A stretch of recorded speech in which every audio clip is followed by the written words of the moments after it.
The Tragedy of King Richard II, Act 1. Scene 1. Enter King Richard, John of Gaunt with other nobles and attendants. King Richard. Old John of Gaunt, time-honored Lancaster, hast thou, according to thy oath and band, brought hither Henry Hereford, thy bold son, here to make good the boisterous late appeal, which then our leisure would not let us hear, against the Duke of Norfolk, Thomas Mowbray. I have, my liege.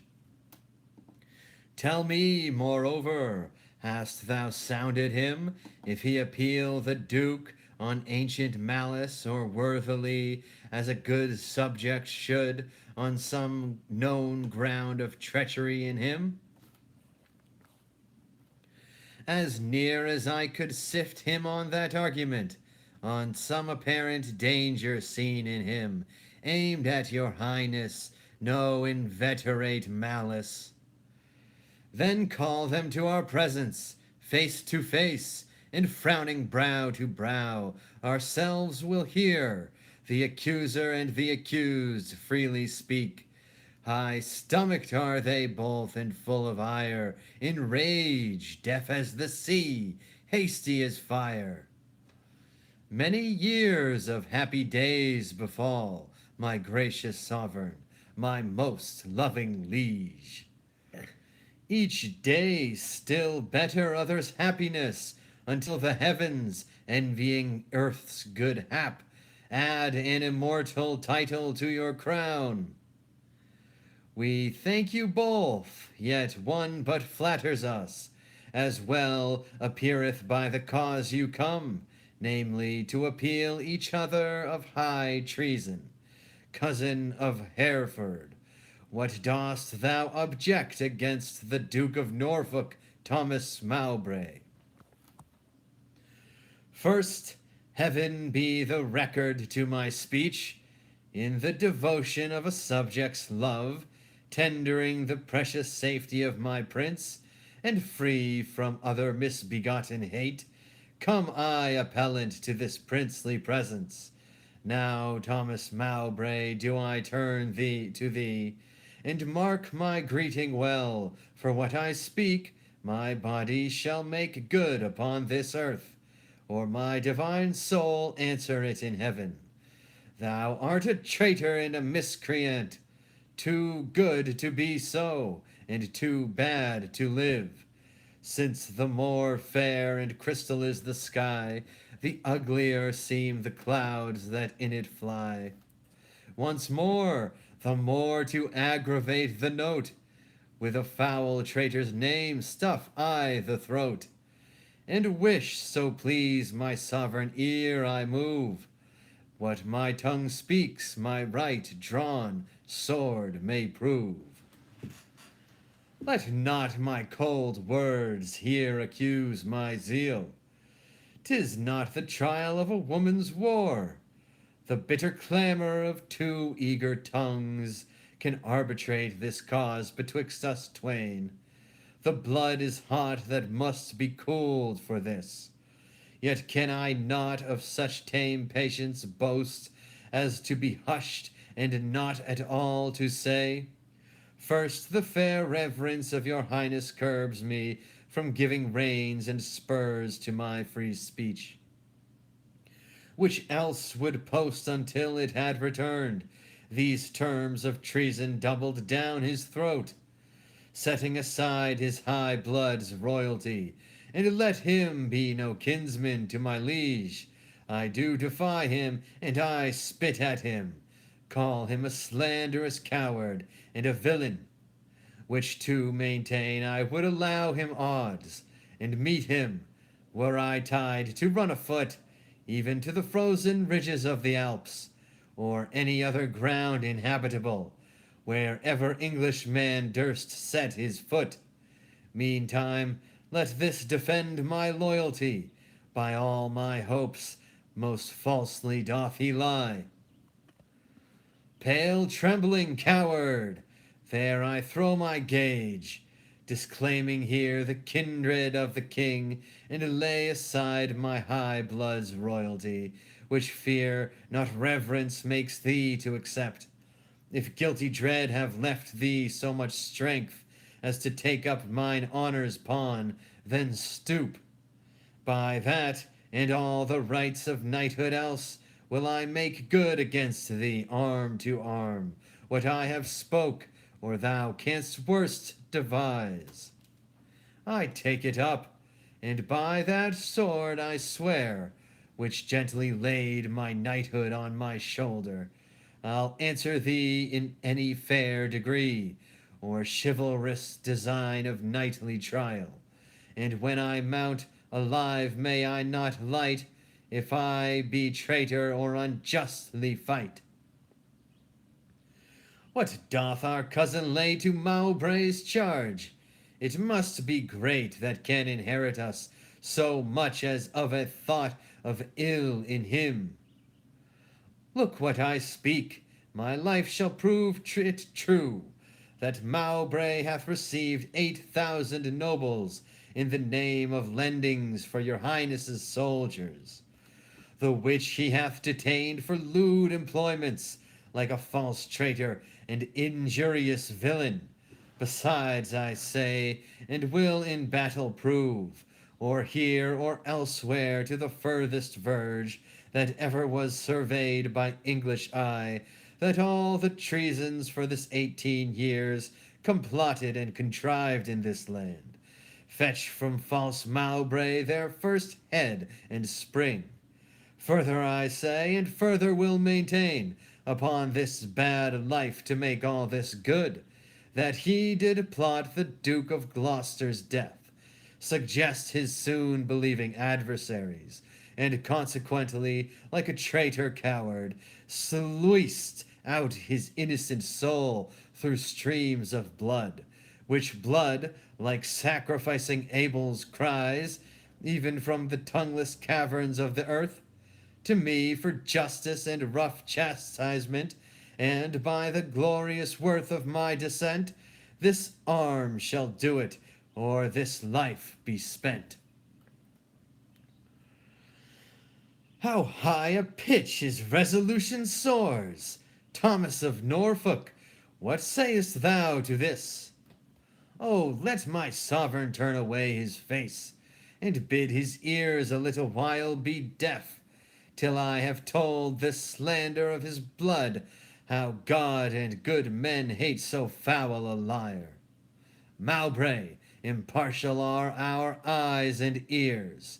Were he my brother, nay, my kingdom's heir, as he is but my father's brother's son, now by my scepter's awe I make a vow, such neighbor nearness to our sacred blood should nothing privilege him nor partialize the unstooping firmness of my upright soul. He is our subject, Mowbray, so art thou.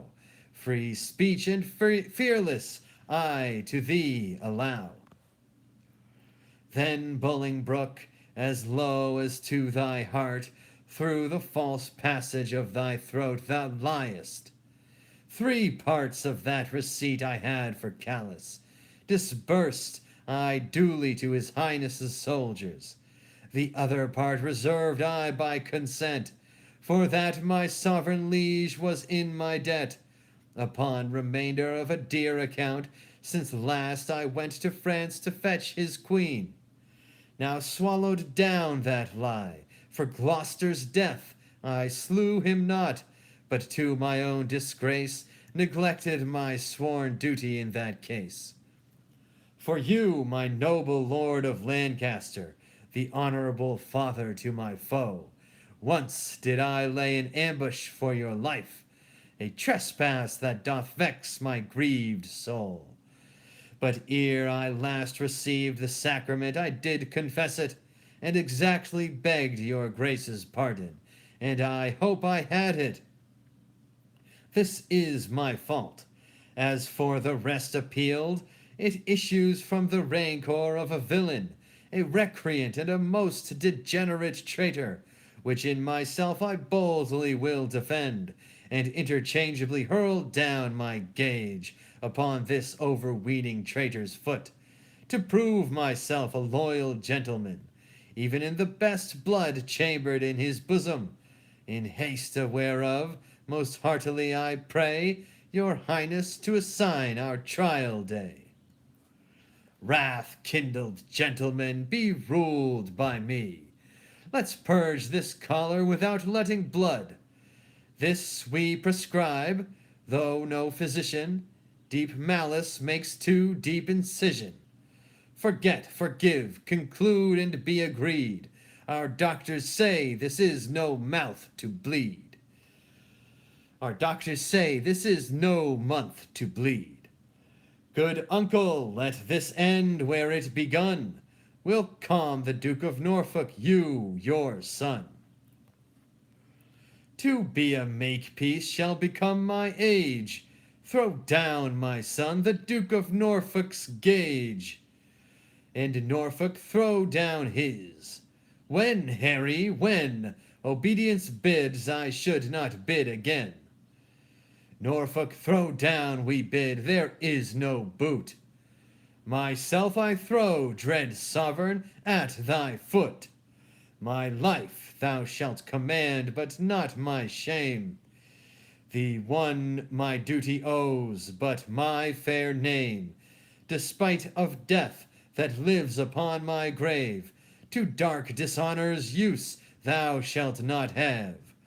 I am disgraced, impeached, and baffled here, pierced to the soul with slander's venomed spear, the which no balm can cure but his heart blood, which breathes this poison. Rage must be withstood, give me his gage.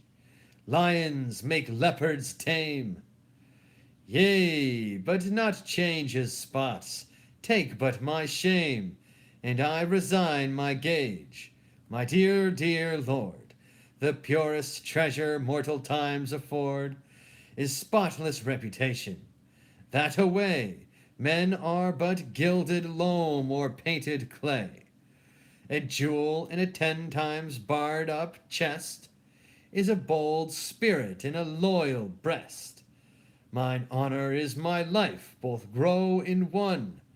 Take honor from me, and my life is done. Then, dear my liege, mine honor let me try. In that I live, and for that I will die.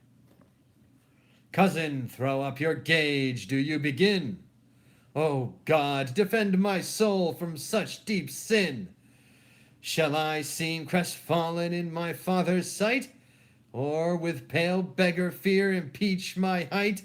Before this outered dastard ere my tongue shall wound my honor with such feeble wrong, or sound so base a parley my teeth shall tear, the slavish motive of a recanting fear, and spit it bleeding in his high disgrace, where shame doth harbor even in Mowbray's face. We were not born to sue, but to command, which since we cannot do to make you friends. Be ready, as your lives shall answer it, at Coventry upon St. Lambert's day. There shall your swords and lances arbitrate the swelling difference of your settled hate. Since we cannot atone you, we shall see justice design the victor's chivalry. Lord Marshal, command our officers at arms. Be ready to direct these home alarms.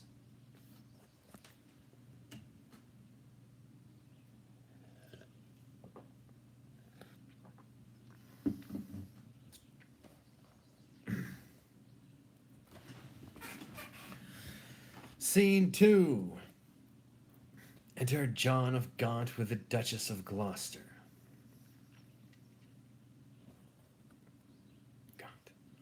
Alas, the part I had in Woodstock's blood doth more solicit me than your exclaims, to stir against the butchers of his life. But since correction lieth in those hands which made the fault that we cannot correct, put we our quarrel to the will of heaven, who, when they see the hours ripe on earth, will rain hot vengeance on offenders' heads. Finds brotherhood in thee no sharper spur? Hath love in thy old blood no living fire? Edward's 7 sons, whereof thyself art one, were as 7 vials of his sacred blood, or 7 fair branches springing from one root. Some of those 7 are dried by nature's course, some of those branches by the destinies cut. But Thomas, my dear lord, my life, my Gloucester, one vial full of Edward's sacred blood, one flourishing branch of his most royal root, is cracked, and all the precious liquor spilt, is hacked down, and his summer leaves all faded, by envy's hand and murder's bloody axe. Ah, Gaunt, his blood was thine, that bed, that womb, that metal, that self-mold, that fashioned thee, made him a man, and though thou livest and breathest, yet art thou slain in him. Thou dost consent in some large measure to thy father's death, and in that thou seest thy wretched brother die, who was the model of thy father's life, call it not patience, Gaunt, it is despair, in suffering thus thy brother to be slaughtered. Thou showest the naked pathway to thy life, teaching stern murder how to butcher thee. That which in mean men we entitle patience is pale, cold cowardice in noble breasts. What shall I say? To safeguard thine own life, the best way is to venge my Gloucester's death. God's is the quarrel, for God's substitute, his deputy anointed in his sight, hath caused his death, the which, if wrongfully, let heaven revenge. For I may never lift an angry arm against his minister.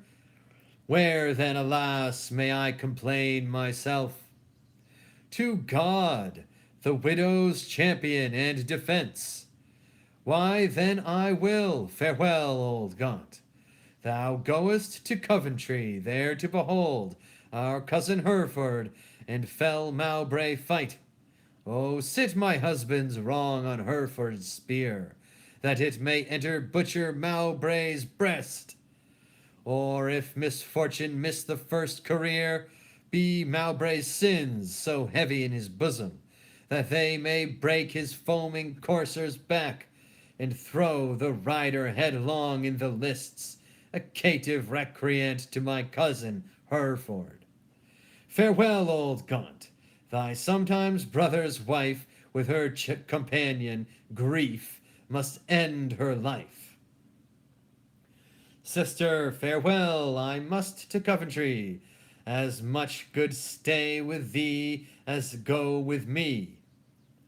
Yet one word more, grief boundeth where it falls, not with the empty hollowness, but wait. I take my leave before I have begun, for sorrow ends not when it seemeth done. Commend me to thy brother Edmund York. Lo, this is all, nay, yet depart not so. Though this be all, do not so quickly go. I shall remember more, bid him what? With all good speed at Plashy visit me. Alack, and what shall good old York there see? But empty lodgings and unfurnished walls, unpeopled offices, untrodden stones. And what here there for welcome but my groans? Therefore commend me, let him not come there to seek out sorrow that dwells everywhere. Desolate, desolate will I hence and die. The last leave of thee takes my weeping eye.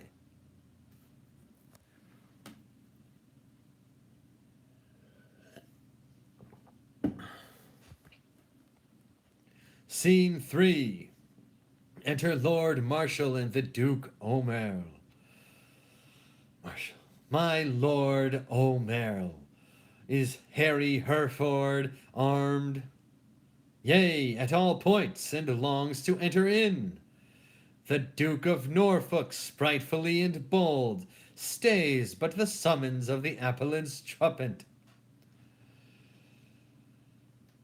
Why, then the champions are prepared, and stay for nothing but his majesty's approach. Marshal, demand of yonder champion the cause of his arrival here in arms. Ask him his name, and orderly proceed to swear him in the justice of his cause. In God's name and the king's, say who thou art, and why thou comest thus knightly clad in arms. Against what man thou comest, and what thy quarrel. Speak truly on thy knighthood and thy oath, as so defend thee heaven and thy valor. My name is Thomas Mowbray, Duke of Norfolk, who hither come engaged by my oath, which God defend a knight should violate, both to defend my loyalty and truth to God my king, and my succeeding issue, against the Duke of Hereford that appeals me, and by the grace of God, and this mine arm, to prove him, in defending of myself, a traitor to my God, my king, and me, and as I truly fight, defend me, heaven. Marshal, ask yonder knight in arms, both who he is and why he cometh hither, thus plated in habiliments of war, and formally, according to our law, depose him in the justice of his cause. What is thy name, and wherefore comest thou hither before King Richard in his royal lists? Against whom comest thou, and what's thy quarrel? Speak like a true knight, so defend thee heaven. Harry of Hereford, Lancaster, and Derby am I, who ready here do stand in arms, to prove by God's grace and my body's valor, in lists on Thomas Mowbray, Duke of Norfolk, that he is a traitor, foul and dangerous, to God of heaven, King Richard, and to me, and as I truly fight, defend me, heaven.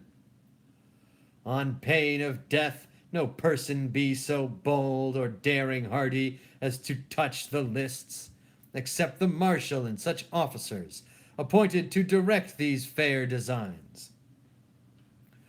Lord Marshal, let me kiss my sovereign's hand, and bow my knee before his majesty, for Mowbray and myself are like two men that vow a long and weary pilgrimage. Then let us take a ceremonious leave, and a loving farewell of our several friends. The appellant in all duty greets your highness, and craves to kiss your hand, and take his leave. We will descend and fold him in our arms. Cousin of Hereford, as thy cause is right, so be thy fortune in this royal fight. Farewell, my blood, which if today thou shed, lament me we may, but not revenge thee dead. Oh, let no noble eye profane a tear for me, if I be gored with Mowbray's spear. As confident as is the falcon's flight, against a bird do I with Mowbray fight. My loving lord, I take my leave of you, my noble cousin, Lord O'Merle. Not sick, although I have to do with death, but lusty young and cheerly drawing breath. Lo, as at English feasts, so I regreet the daintiest last, to make the end most sweet. O thou, the earthly author of my blood, whose youthful spirit in me regenerate, doth with a twofold vigor lift me up, to reach at victory above my head. Add proof unto mine armor with thy prayers, and with thy blessings steel my lance's point, that it may enter Mowbray's waxen coat. and Furbish knew the name of John a Gaunt, even in the lusty behavior of his son. God, in thy good cause, make thee prosperous. Be swift like lightning in the execution, and let thy blows, doubly redoubled, fall like amazing thunder on the casque of thy adverse pernicious enemy. Rouse up thy youthful blood, be valiant and live. Mine innocence and Saint George to thrive. However God or fortune cast my lot, there lives or dies, true to King Richard's throne, a loyal, just, and upright gentleman. Never did captive with a freer heart cast off his chains of bondage and embrace his golden uncontrolled enfranchisement more than my dancing soul doth celebrate this feast of battle with mine adversary. Most mighty liege and my companion peers, take from my mouth the wish of happy years. As gentle and as jocund as to jest, go I to fight, truth hath a quiet breast. Farewell, my lord, securely I espy virtue with valor couched in thine eye. Order the trial, marshal, and begin. Harry of Hereford, Lancaster, and Derby, receive thy lance, and God defend the right. Strong as a tower in hope, I cry amen. Go bear this lance to Thomas Duke of Norfolk. Harry of Hereford, Lancaster, and Derby stands here for God, his sovereign, and himself, on pain to be found false and recreant, to prove the Duke of Norfolk, Thomas Mowbray, a traitor to his God, his king, and him, and dares him to set forward to the fight. Here standeth Thomas Mowbray, Duke of Norfolk, on pain to be found false and recreant, both to defend himself and to approve Henry of Hereford, Lancaster, and Derby to God his sovereign, and to him disloyal, courageously and with a free desire, attending but the signal to begin. Sound trumpets and set forward, combatants. Stay, the king hath thrown his warder down. Let them lay by their helmets and their spears, and both return back to their chairs again. Withdraw with us, and let the trumpets sound, while we return these dukes what we decree. Draw near, and list what with our counsel we have done, for that our kingdom's earth should not be soiled with that dear blood which it hath fostered, and for our eyes do hate the dire aspect of civil wounds ploughed up with neighbor's sword, and for we think the eagle-winged pride of sky aspiring and ambitious thoughts, with rival-hating envy set on you, to wake our peace, which in our country's cradle draws the sweet infant breath of gentle sleep, which so roused up with boisterous untuned drums, with harsh resounding trumpets, dreadful bray, and grating shock of wrathful iron arms, might from our quiet confines fright fair peace, and make us wade even in our kindred's blood. Therefore we banish you our territories, you, cousin Hereford, upon pain of life, till twice 5 summers have enriched our fields, shall not regret our fair dominions, but tread the stranger paths of banishment. Your will be done, this must my comfort be, that sun that warms you here shall shine on me. And those his golden beams to you here lent shall point on me and gild my banishment. Norfolk, for thee remains a heavier doom, which I with the same unwillingness pronounce. The sly, slow hours shall not determinate the dateless limit of thy dear exile. The hopeless word of never to return breathe I against thee upon pain of life. A heavy sentence, my most sovereign liege, and all unlooked for from your highness's mouth, a dearer merit, not so deep a maim, as to be cast forth in the common air, have I deserved at your highness's hands. The language I have learnt these 40 years, my native English, now I must forego, and now my tongue's use is to me no more than an unstringed viol or a harp, or like a cunning instrument cased up, or being open put into his hands, that knows no touch to tune the harmony. Within my mouth you have enjailed my tongue, doubly portcullised with my teeth and lips, and a dull, unfeeling, barren ignorance is made my jailer to attend on me. I am too old to fawn upon my nurse, too far in years to be a pupil now. What is thy sentence then but speechless death, which robs my tongue from breathing native breath?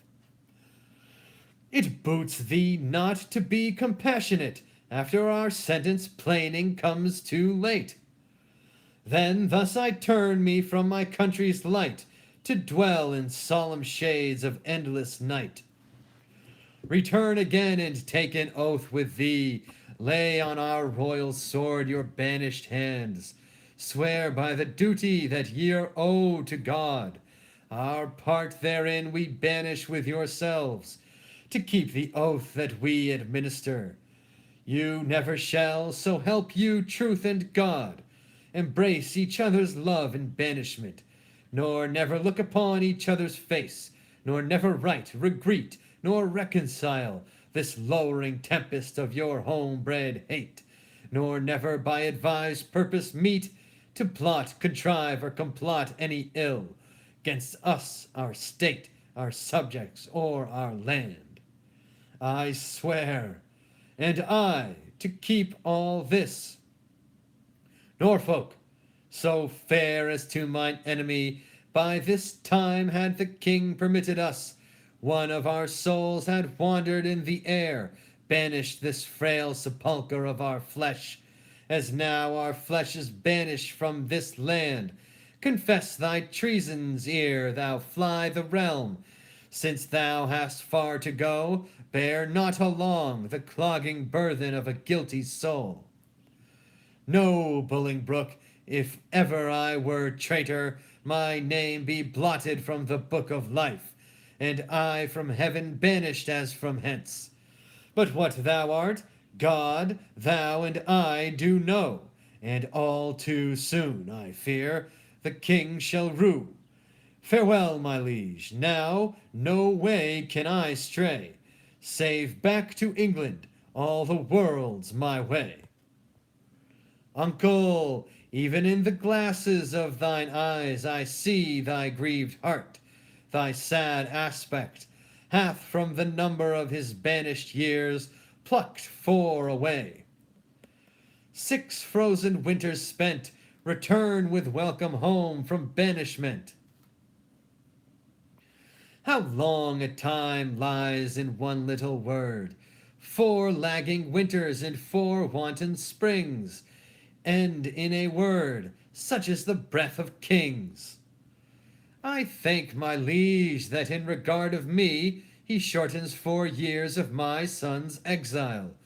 But little vantage shall I reap thereby, for ere the 6 years that he hath to spend can change their moons and bring their times about, my oil-dried lamp and time-bewasted light shall be extinct with age and endless night.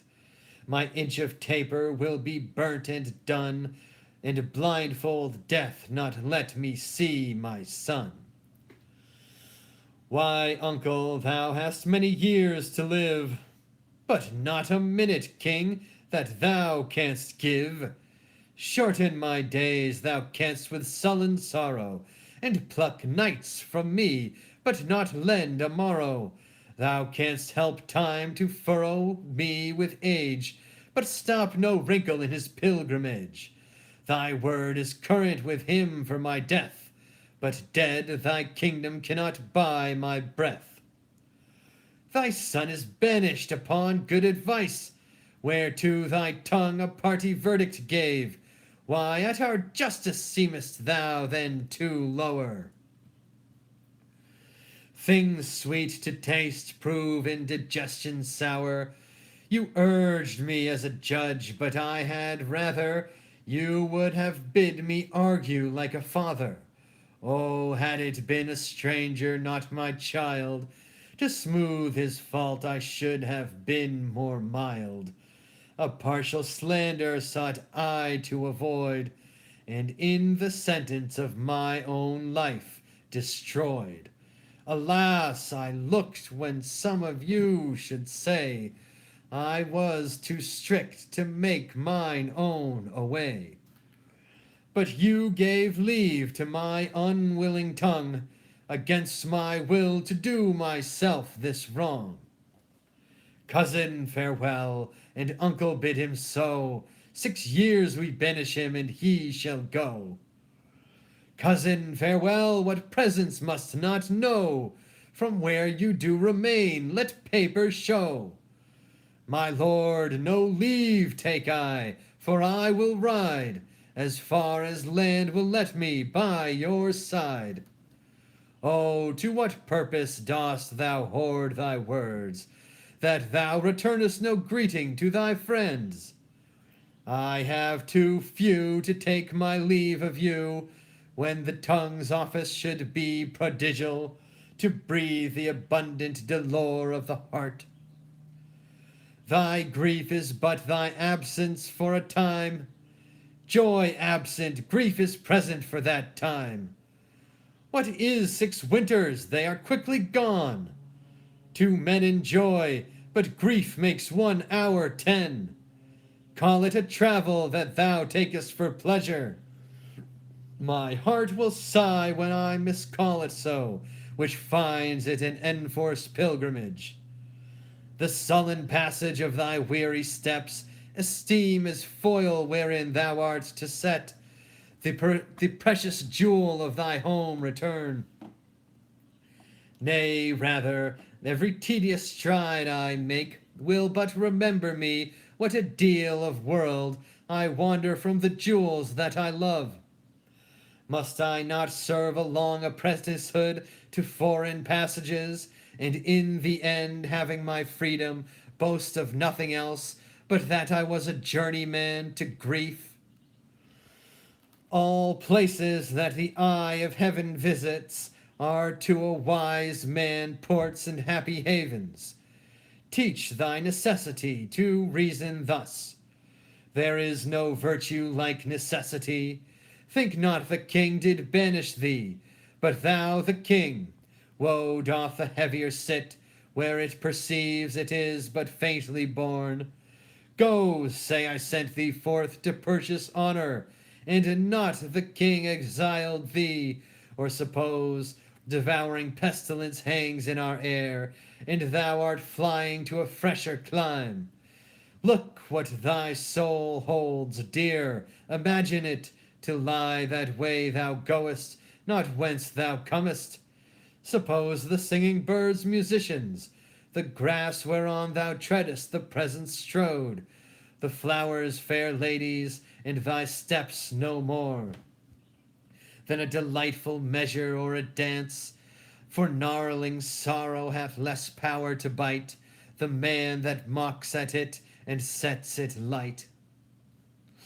Oh, who can hold a fire in his hand by thinking on the frosty Caucasus, or cloy the hungry edge of appetite by bare imagination of a feast, or wallow naked in December snow by thinking on fantastic summer's heat? Oh no, the apprehension of the good gives but to the greater feeling to the worse. Fell sorrow's tooth doth never rankle more than when he bites but lanceth not the sore. Come, come, my son, I'll bring thee on thy way. Had I thy youth and cause, I would not stay. Then England's ground, farewell, sweet soil, adieu, my mother and my nurse that bears me yet. Wherever I wandered, boast of this I can, though banished, yet a true-born Englishman.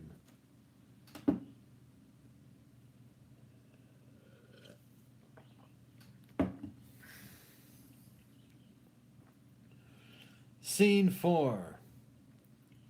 Enter the king and Green and Bagot and at one door, and the Lord Omerley at another. We did observe, cousin Omerley, how far brought you High Hereford on his way. I brought High Hereford, if you call him so, but to the next highway, and there I left him. And say, what store of parting tears were shed? Faith, none for me, except the northeast wind, which then blew bitterly against our faces, awaked the sleeping room, and so by chance did grace our hollow parting with a tear. What said our cousin when you parted with him? Farewell! And for my heart disdained that my tongue should so profane the word that taught me craft, to counterfeit oppression by such grief, that words seemed buried in my sorrow's grave. Marry, would the word farewell have lengthened hours and added years to his short banishment? He should have had a volume of farewells, but since it would not, he had none of me. He is our cousin's cousin, but 'tis doubt, when time shall call him home from banishment, whether our kinsmen come to see his friends. Ourself and Bushy, Bagot here and Green, observed his courtship to the common people. How he did seem to dive into their hearts with humble and familiar courtesy, what reverence he did throw away on slaves, wooing poor craftsmen with the craft of smiles, and patient underbearing of his fortune, as twere to banish their effects with him, off goes his bonnet to an oyster wench, a brace of draymen bid God speed him well, and had the tribute of his supple knee, with thanks, my countrymen, my loving friends, as were our England in reversion his, and he our subjects next degree in hope. Well, he is gone, and with him go these thoughts. Now for the rebels which stand out in Ireland, expedient manage must be made, my liege, ere further leisure yield them further means, for their advantage and your highness's loss. We will ourself in person to this war, and for our coffers with too great a court and liberal largesse are grown somewhat light. We are enforced to farm our royal realm, the revenue whereof shall furnish us for our affairs in hand. If that come short, our substitutes at home shall have blank charters, whereto when they shall know what men are rich, they shall subscribe them for large sums of gold, and send them after to supply our wants, for we will make for Ireland presently. Bushy, what news? Old John of Gaunt is grievous sick, my lord, suddenly taken, and hath sent post-haste to entreat your majesty to visit him. Where lies he? At Ely House. Now put it, God, in the physician's mind, to help him to his grave immediately. The lining of his coffers shall make coats, to deck our soldiers for these Irish wars. Come, gentlemen, let's all go visit him. Pray God we may make haste and come too late. Amen. End of Act 1. Thanks be to God. Jesus Christ, Jah Rastafari. Bless.